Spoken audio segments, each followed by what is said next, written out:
Chemistry book 2 chapter number 1। आज के lecture में हम डिटेल में पीरियोडिक ट्रेंड्स को स्टडी करेंगे। पीरियोडिक ट्रेंड्स, लास्ट लेक्चर के अंदर हम लोगों ने मॉडर्न पीरियोडिक टेबल को डिस्कस किया था। मॉडर्न पीरियोडिक टेबल को लास्ट 2 लेक्चर्स के अंदर कवर किया गया था। पीरियोडिक ट्रेंड का मतलब क्या होता है? पीरियोडिक जो टर्म है, ये पीरियड से, ये पीरियोडिक, इसका मतलब होता है रिपीट करना। कोई चीज़ अगर कंटिन्यूअस हो रही हो, रिपीटेडली हो रही हो, तो हम कहते हैं कि वो पीरियोडिक है, कंटिन्यूअस। ठीक है। और ट्रेंड का मतलब क्या होता है? ट्रेंड का मतलब होता है कोई पैटर्न फॉलो करना, टू फॉलो अ पैटर्न। मतलब पैटर्न फॉलो करने का मतलब है कोई रेगुलरिटी होना किसी चीज़ के अंदर। मसलन मैं कहता हूँ कि 1 के बाद 2 के बाद 4, अब 4 के बाद 7, 1 और 2 में 1 का गैप है, 2 और 4 में 2 का गैप है, एंड 4 और 7 में 3 का गैप है। बेसिकली अब ये एक ट्रेंड फॉलो हो रहा है। ठीक है। तो जब भी आपके पास कोई ना कोई ट्रेंड आ जाता है, तो केमिस्ट्री के अंदर पीरियोडिक टेबल के अंदर जितने भी ट्रेंड्स होते हैं वो पीरियोडिक होते हैं, वो कंटिन्यूसली ट्रेंड्स फॉलो हो रहे होते हैं। फॉर एग्जांपल, आपको याद होगा आपने एक लॉ ऑफ ऑक्टेव्स पढ़ा था। लॉ ऑफ ऑक्टेव्स, जो कि न्यूलैंड्स एक साइंटिस्ट थे जिन्होंने प्रेजेंट किया था। अब लॉ ऑफ ऑक्टेव्स क्या था कि पीरियोडिक टेबल का हर 8th एलिमेंट जो है वो अपनी प्रॉपर्टीज़ में रिजेंबल करता है। एवरी 8th एलिमेंट, ठीक है, पीरियोडिक टेबल का हर 8th एलिमेंट जो है, यहाँ पे 1 2 3, जो 7 के बाद 8th आ जाता है, वो प्रॉपर्टीज़ में रिजेंबल करता है फर्स्ट वाले के साथ। ठीक है। आज हम लोग डिस्कस करेंगे पीरियोडिक ट्रेंड्स 2 चीज़ों के अंदर। फर्स्ट चीज़ जो होगी वो हमारे पास होगी फिजिकल प्रॉपर्टीज़, और second chemical properties. Periodic trends जो फिजिकल प्रॉपर्टीज़ के होते हैं, फिजिकल प्रॉपर्टीज़ क्या होती हैं किसी चीज़ का साइज़ क्या होता है, वेट क्या होता है किसी चीज़ का, इस तरह की जो प्रॉपर्टीज़ होती हैं इनको कहते हैं हम, ये फिजिकल होती हैं। और केमिकल क्या प्रॉपर्टीज़ क्या होती हैं? रिएक्टिविटी कह लो आप, या आप कह लो कि कंपोजिशन। इस चैप्टर के अंदर हम लोग सिर्फ फिजिकल प्रॉपर्टीज़ पढ़ेंगे। फिजिकल प्रॉपर्टीज़ और बाकी केमिकल प्रॉपर्टीज़ आप कब पढ़ोगे? केमिकल प्रॉपर्टीज़ आप through out this book her chapter के अंदर कुछ ना कुछ केमिकल प्रॉपर्टीज़ पढ़ते रहोगे। फॉर एग्जांपल, आप आगे आने वाले चैप्टर्स जो होंगे उसमें आप अल्कली मेटल्स पढ़ोगे, अल्कलीन अर्थ मेटल्स पढ़ोगे, और रेगुलरली आप केमिकल प्रॉपर्टीज़ आपके साथ साथ चलती रहेंगी। ठीक है। इस चैप्टर के अंदर आज हम लोग सबसे पहले स्टार्ट करेंगे एटॉमिक साइज से, या एटॉमिक रेडियस से। अब एटम का जो साइज़ होता है, हम उसको रेडियस, हम एटम का मेजर करते हैं और वो एक एटम का साइज़ डिटरमिन करता है। For example, let's take an atom. कोई एक एटम लेते हैं, हम एटम ले लेते हैं नाइट्रोजन का। नाइट्रोजन का एटॉमिक नंबर है, atomic number of nitrogen is 7। So 7 protons, 7 neutrons and 7 electrons, right. So इसका एटम देखने में कैसा होगा? एक इसमें nucleus, then first shell with 2 electrons, और फिर उसके बाद सेकंड शेल जिसके अंदर बाकी सारे इलेक्ट्रॉन्स अकोमोडेट हो जाएंगे। कितने आएंगे इसमें? टोटल कितने थे? 7, 2 यहाँ पे आ गए तो इसमें आ जाएंगे 5, 2 4 एंड 5, राइट। आपके ख्याल में, अब मैं आपसे एक क्वेश्चन पूछता हूँ, क्या एक एटम देखने में ऐसा होता है?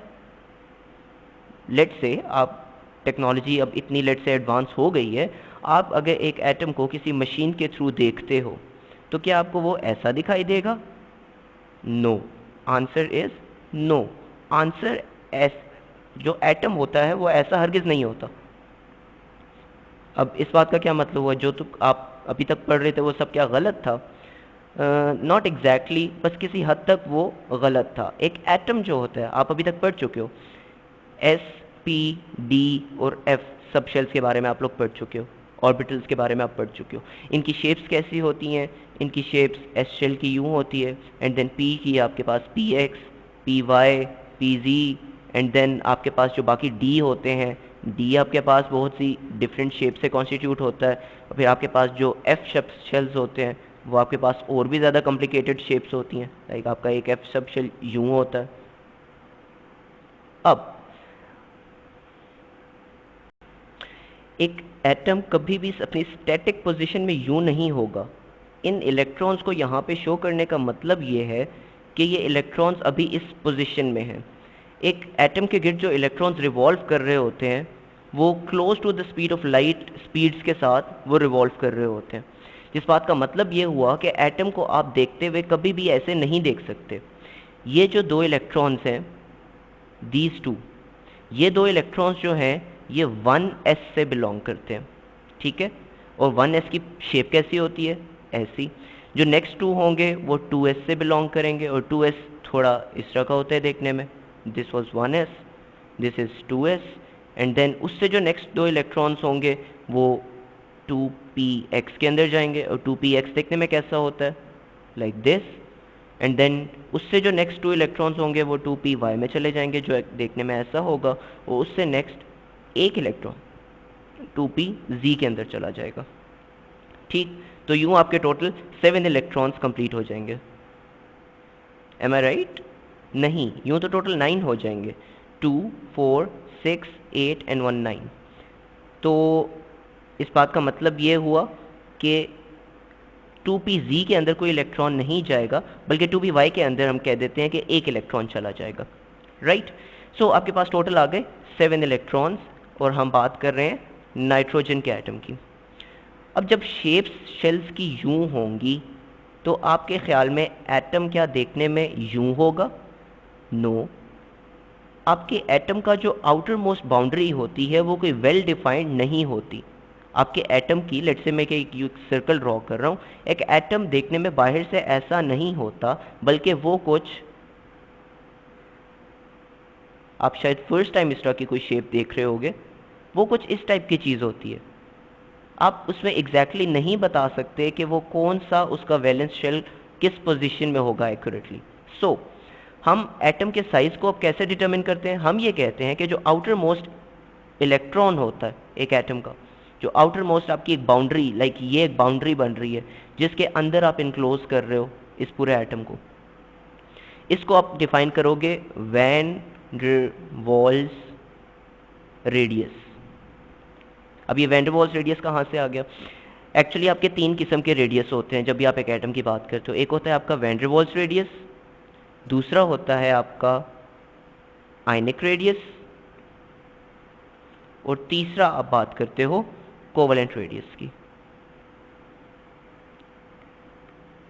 वैन डर वाल्स रेडियस क्या होता है इसका मैंने आइडिया भी आपको दे दिया कि अगर आप इमेजिन करो कि एक एटम एक स्टैटिक फॉर्म के अंदर है, और अगर उसके बाहर एक शेल उसको इनक्लोज कर दे, तो उस शेल का, वो शेल क्या होगा? एक सफियर होगा ना, it would be a sphere. अब इस सफियर का मीन रेडियस जो होगा फ्रॉम द सेंटर, इसको आप डिफाइन करोगे ये R van der Waals, R W से आप इसको रिप्रेजेंट करते हो, ठीक है। तो ये आपका वैन डर वाल्स रेडियस हो जाएगा। आयनिक रेडियस आप कैसे डिफाइन करते हो? आयनिक रेडियस ये होता है कि लेट से किसी एटम के अंदर से कोई एक आयन, वैसे आप यही कहते हो ना कि लेट से आपके पास एक सोडियम एटम है, अगर आप इसके अंदर से एक इलेक्ट्रॉन निकाल देते हो तो ये सोडियम आयन बन जाएगा, ठीक है। या आप क्लोरीन एटम के अंदर एक इलेक्ट्रॉन ऐड कर दो तो ये क्लोरीन आयन बन जाएगा। Negatively charged A9 and positively charged cation, right. अब जब एक इलेक्ट्रॉन निकल जाएगा या हम एक एक्स्ट्रा इलेक्ट्रॉन डाल देंगे तो आपके ख्याल में इससे प्रॉपर्टीज में कोई फर्क पड़ेगा? ऑफ कोर्स पड़ेगा। इसका जो एटम की शेप है वो चेंज हो जाएगी। लेट्स से सोडियम का atom radius, sorry, 2 electrons and then 2, 4, 6 and then 8 electrons and then outermost orbit जिसमें सिर्फ एक इलेक्ट्रॉन होता है, बिकॉज टोटल आपके पास 11 ऑर्बिट्स होते हैं। अब अगर आपके ख्याल में हम ये लास्ट वाला एक इलेक्ट्रॉन निकाल दें, लाइक ये वाला इलेक्ट्रॉन हम निकाल दें, तो आपका जो एटम का रेडियस है वो कम हो जाएगा या ज़्यादा हो जाएगा? ऑफ कोर्स कम हो जाएगा। एंड ज़रूरी नहीं है कि कोई एक्स्ट्रा शेल ख़त्म हो रहा है तभी इसका रेडियस कम हो। आप जब एक इलेक्ट्रॉन निकालते हो, for example Mg+2, sorry, for example आप बात करते हो Mg मैग्नीशियम एटम की। मैग्नीशियम एटम के अंदर से अगर आप एक इलेक्ट्रॉन निकाल दो तो वो बन जाएगा Mg+1 प्लस 1 इलेक्ट्रॉन। अब ये एक इलेक्ट्रॉन निकालने की वजह से मैग्नीशियम का एटम देखने में कैसा होगा? 2 electrons, 2 4 6 8 and then 2 more electrons. अब अगर आप एक इलेक्ट्रॉन निकाल देते हो, दिस इलेक्ट्रॉन लेट से, तो इसके साइज में क्या फ़र्क पड़ेगा? इसका साइज जो है वो रिड्यूस हो जाएगा। रीज़न बीइंग, इसकी रीज़न ये है कि जितने इलेक्ट्रॉन्स एक एटम के गिर्द कम होते हैं उतना न्यूक्लियस को ईजीली उसको अट्रैक्ट करता है बाकी इलेक्ट्रॉन्स को, या आप यूँ कह लो कि जितने इलेक्ट्रॉन ज़्यादा होंगे उतना वो एक दूसरे को शील्ड कर रहे होंगे। तो जितने इलेक्ट्रॉन्स कम होंगे न्यूक्लियस उतने कम इलेक्ट्रॉन्स को ज़्यादा फोर्स के साथ खींचेगा और वो क्लोज आ जाएंगे टू द न्यूक्लियस। तो जब भी आप एक इलेक्ट्रॉन लूज करते हो तो एक एटम का जो रेडियस है वो कम हो जाता है। इसी तरह जब एक इलेक्ट्रॉन आप ऐड करते हो, फॉर एग्जांपल मैं क्लोरीन एटम की बात करता हूँ, nucleus 2 electrons, chlorine atom has an atomic number 17, तो मतलब पहले में 2 आ गए, नेक्स्ट में 2 4 6 8 एंड इससे नेक्स्ट में 2 4 6 7, टोटल 17 हो गए आपके पूरे। अब अगर आप एक फर्दर इलेक्ट्रॉन बाहर से डाल देते हो एक्स्ट्रा यहाँ पे, इस इलेक्ट्रॉन की वजह से यहाँ पे इलेक्ट्रॉन क्लाउड जो है आपके पास, इलेक्ट्रॉन क्लाउड क्या होता है? इलेक्ट्रॉन क्लाउड आपको आइडिया होगा कि एक एटम के गिर्द जितने भी इलेक्ट्रॉन्स होते हैं वो बेसिकली एक पूरा क्लाउड बना रहे होते हैं। इनकी शेप बेसिकली सर्कुलर तो नहीं होती ना, ये रैंडमली डिस्पर्स्ड होते हैं मुख्तलिफ पोजीशंस में और ये रिवॉल्व कर रहे होते हैं। तो ये जो इलेक्ट्रॉन क्लाउड है इसका साइज इंक्रीज कर जाएगा एक इलेक्ट्रॉन एक्स्ट्रा आने की वजह से। तो इलेक्ट्रॉन एक एक्स्ट्रा आएगा उसकी वजह से रिपल्शन भी इंक्रीज हो जाएगी, वो जो इलेक्ट्रॉन है वो रिपेल करेगा बाकी इलेक्ट्रॉन्स को, उसकी वजह से होगा क्या कि एक एटम का साइज इंक्रीज कर जाएगा, right. So size of an atom actually increases जब उसके अंदर एक इलेक्ट्रॉन एक्स्ट्रा डाल दिया जाए। सो एक पेरेंट एटम से जब आप एनाइन में जाते हैं, यानी आप नेगेटिव चार्ज की तरफ जाते हैं, तो साइज इंक्रीजेस, एंड जब आप एक केटाइन बना देते हैं उस पेरेंट एटम से तो साइज डिक्रीजेस। इसके बाद लास्ट चीज हमारे पास आ जाती है कोवेलेंट रेडियस। कोवेलेंट रेडियस ये होता है कि जब आपके दो एलिमेंट्स आपस में बॉन्ड बनाते हैं, कोई भी दो एलिमेंट्स, फॉर एग्जांपल ऐसे कि हाइड्रोजन हाइड्रोजन के साथ एक बॉन्ड बनाता है, या क्लोरीन क्लोरीन के साथ, Cl Cl एक बॉन्ड है यानी Cl2। अब जब ये बॉन्ड बनाएंगे तो इन दोनों के दरमियान जो बॉन्ड लेंथ होगी, अगर आप उसको 1/2 of this bond length consider करो तो वो बेसिकली कोवेलेंट रेडियस होगा। कोवेलेंट रेडियस के लिए एक चीज आपने याद रखनी है कि एक सिंगल कोवेलेंट बॉन्ड से आप मेजर करते हो, using single covalent bond. For example अगर आप O2 की बात करते हो, O2 वो ऐसे होता है, इसमें जो दरमियान का डिस्टेंस को अगर बॉन्ड लेंथ को आप 2 से डिवाइड करोगे तो वो आपके पास कोवेलेंट रेडियस नहीं आएगा, ठीक है। So this was just to give you an idea कि कोवेलेंट रेडियस होता क्या है। अब इसके बारे में एक हल्का सा ओवरव्यू कि आप ये मेजर कैसे करते हो। Van der Waals radius measure करने के लिए आप एक्सरे क्रिस्टलोग्राफी यूज करते हो, X-ray crystallographic analysis, and then आप कोवेलेंट रेडियस मेजर करने के लिए आप एक्सरे डायफ्रैक्शन यूज करते हो, X-ray diffraction and rotational spectrometry. ये बहुत मुश्किल मुश्किल टर्म्स लग रही हैं ना, बस इनको आपने याद नहीं करना। आप बस मैं आपको एक आइडिया देना चाह रहा हूँ कि बहुत एडवांस लेवल की स्टडीज़ होती हैं एटॉमिक स्केल पे, जिससे हम इनका साइज़ मेजर करते हैं।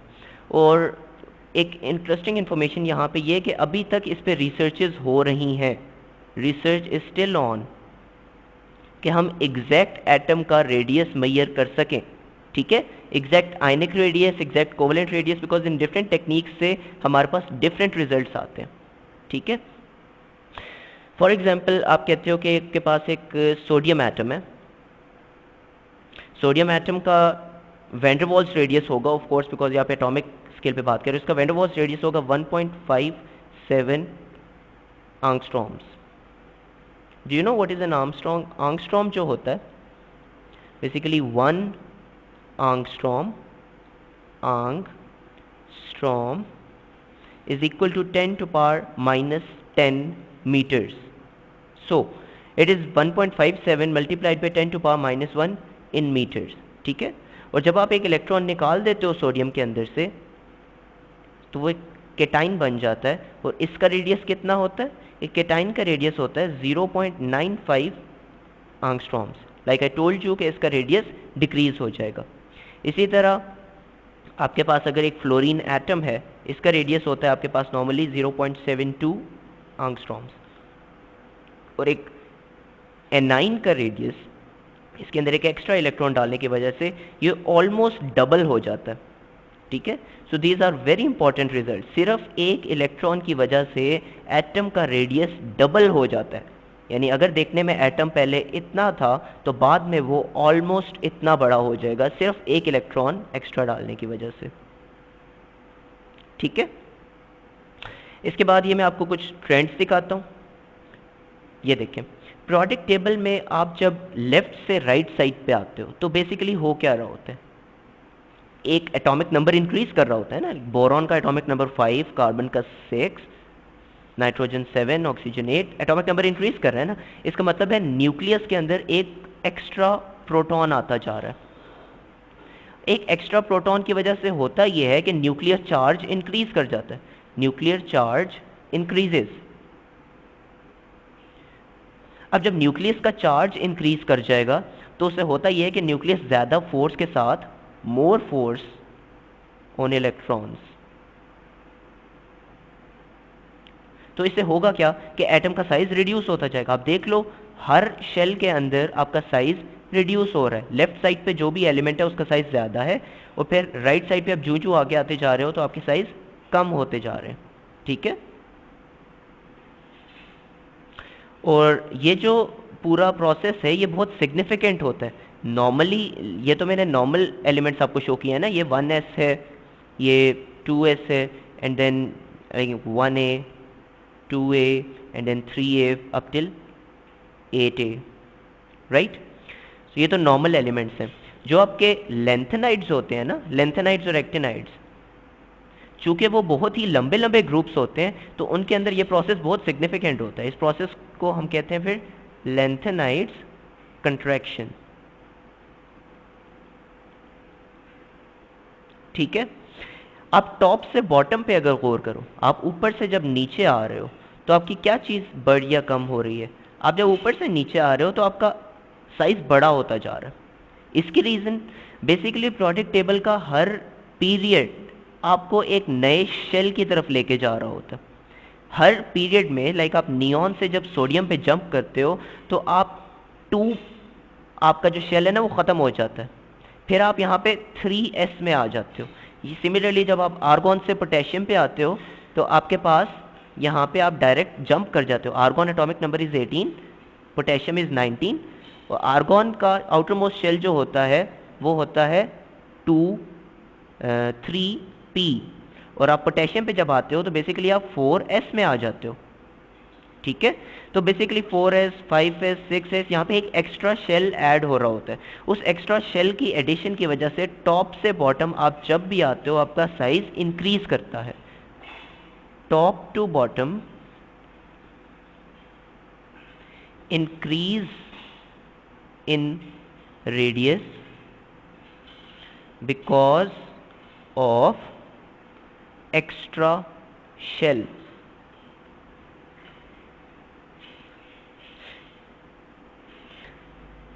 बेसिकली आपका जो आयनिक रेडियस होता है ना, आयनिक रेडियस, और जो आपका नॉर्मल रेडियस होता है या आपका जो कोवेलेंट रेडियस होता है, इसका ट्रेंड सेम होता है किसी एक पीरियड या किसी एक ग्रुप के अलोंग, ठीक है। वो ट्रेंड अभी आपने देखा कि आयनिक रेडियस जो होता है या एटॉमिक रेडियस, अभी आपने एटॉमिक रेडियस देखा था, सिंपली जो वैन डर वाल्स रेडियस था, van der Waals radius.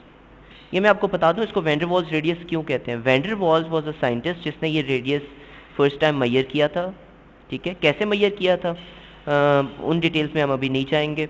Van der Waals radius जो होता है वो लेफ्ट से राइट साइड पे डिक्रीज करता है और टॉप टू बॉटम जो होता है वो इंक्रीज करता है, ठीक है। और इसी तरह आप कह सकते हो कि आयनिक रेडियस का भी एग्जैक्टली सेम ट्रेंड होता है और कोवेलेंट रेडियस का भी एग्जैक्टली सेम ट्रेंड होता है, ठीक है। इसको आप एग्जाम्पल्स के साथ अगर समझना चाहते हो, ये आपके पास मुख्तलिफ एटम्स हैं, इनके आइंस हैं। For example